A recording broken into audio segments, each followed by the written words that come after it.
there's no great day to be a Russian infantryman in Ukraine, but not all bad days are equally bad. And for Russian infantrymen in the east, they are now surrounded by a shock Ukrainian counterattack. I'm Paul, U.S. Army combat veteran. Let's talk about just how things are going from bad to worse for Russia's big breakthrough.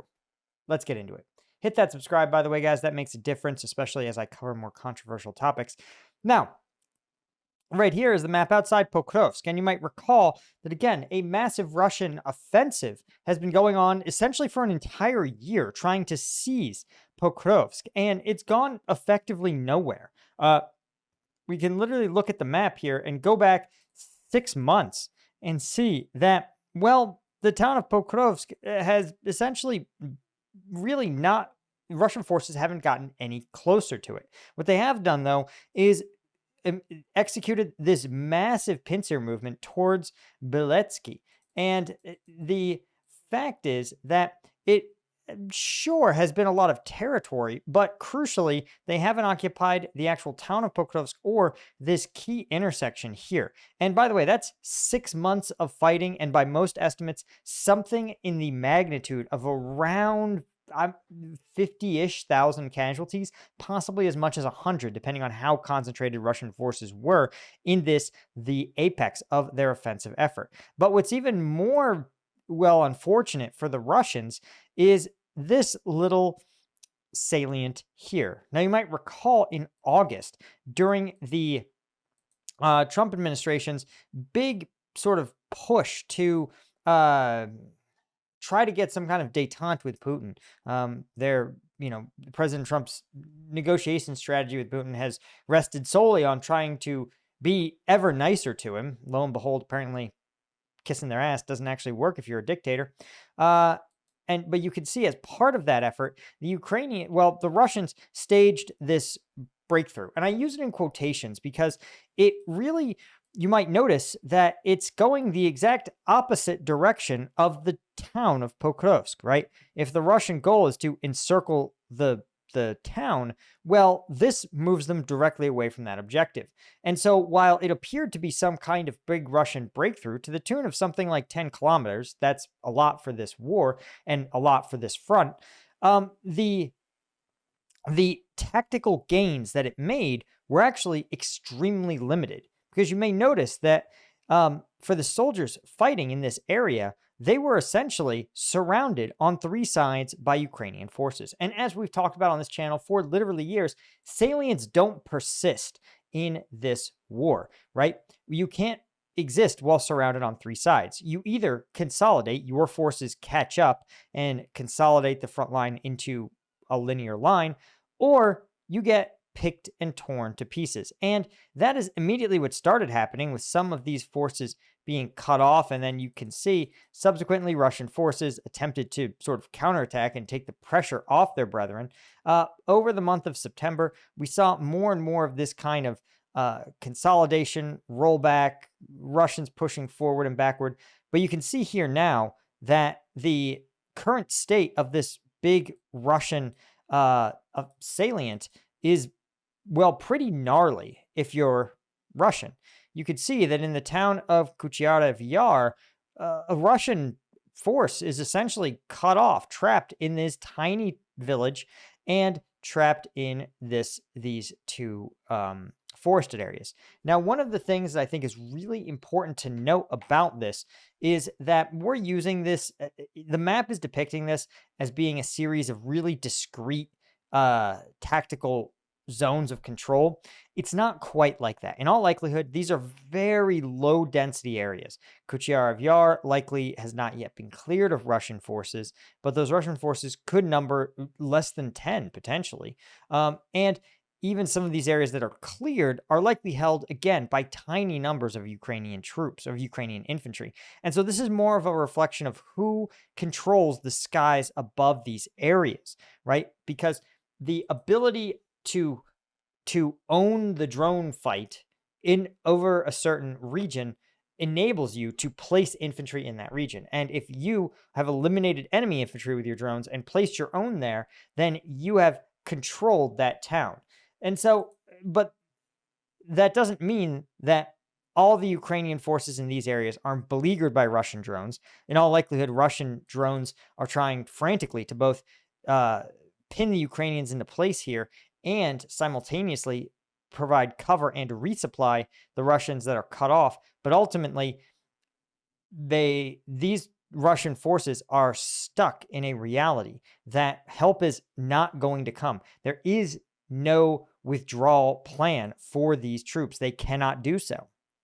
So I think the fact is that these troops are more infantry that are cut off.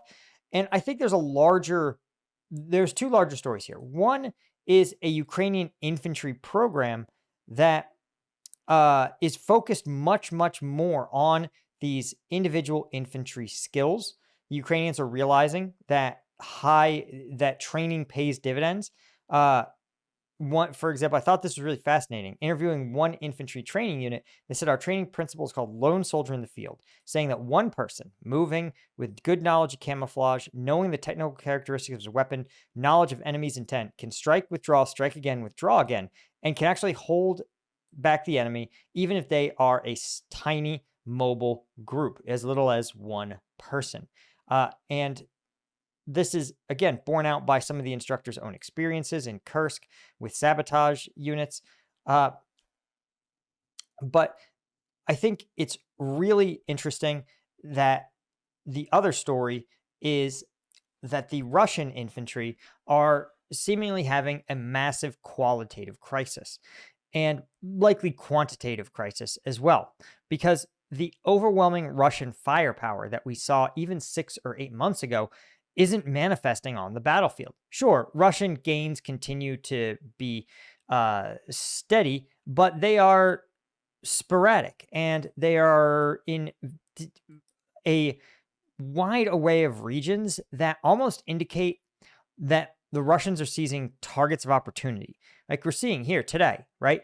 The only battlefield gain is an empty field that the Russians occupy. It's not clear that even real occupation has changed hands. It's possible that simply a lone Ukrainian position conducted a withdrawal and the Russians simply placed their infantry there. These are tiny, tiny changes of very, very low value territory.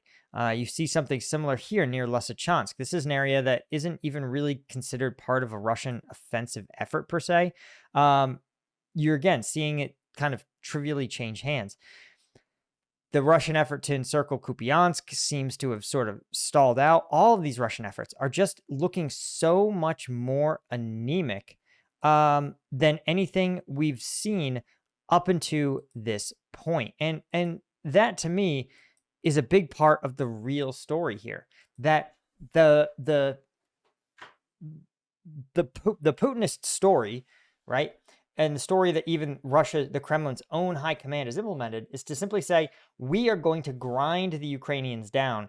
And so as we do this, their internal narrative says, we're going to see the Ukrainians buckle in more and more places of their front line. And again, initially, this big salient push, this 10-kilometer plunge 2 months ago, looked like that was the case, right? They drove in through holes in the Ukrainian lines. They said, wow, the Ukrainians' lines are not manned to nearly the scale and scope that they were supposed to be. This must mean the Ukrainians are unbelievably weak. But the truth is that, as we've seen, the Russians have conducted no exploitation operations and have made actually diminishing gains in different places of the front. So I think this is further evidence, actually, that the Russian military is having a personnel and likely a material crisis. We've talked about the fact the Russian economy is sputtering, but I think the Russian war material, the ability to produce drones, is still pretty considerable. What I think the Russian military is lacking, though, I think it's out of people.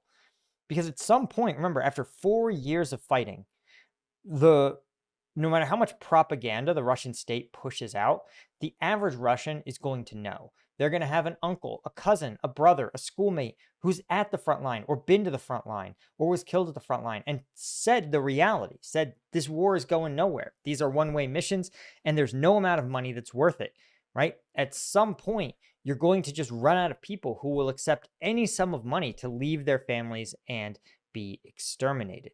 And so I think we're starting to see that trend starting to spread through the Russian military. We're starting to see just plain old exhaustion. And the only alternatives for someone like Putin is to conduct a full mobilization, something the Russian public has made clear they didn't have an interest in it before the war and sanctions ground the Russian morale down. They definitely aren't going to have the stomach for it now, or the Russians need to look abroad and make deals with the devil to get North Korean troops or even potentially Chinese troops into the fighting. And that's something that I think even Putin understands. He's not willing to pay the price to do this. Anyway, guys, hit subscribe. Thank you to our Colonel tier members, Jeff Davies, Francis Karius, Thomas Andrew, Gina Quest, Paul Wheeler, Michael Clean, and all our Lieutenant tier members. I'll see you in the next one. Cheers.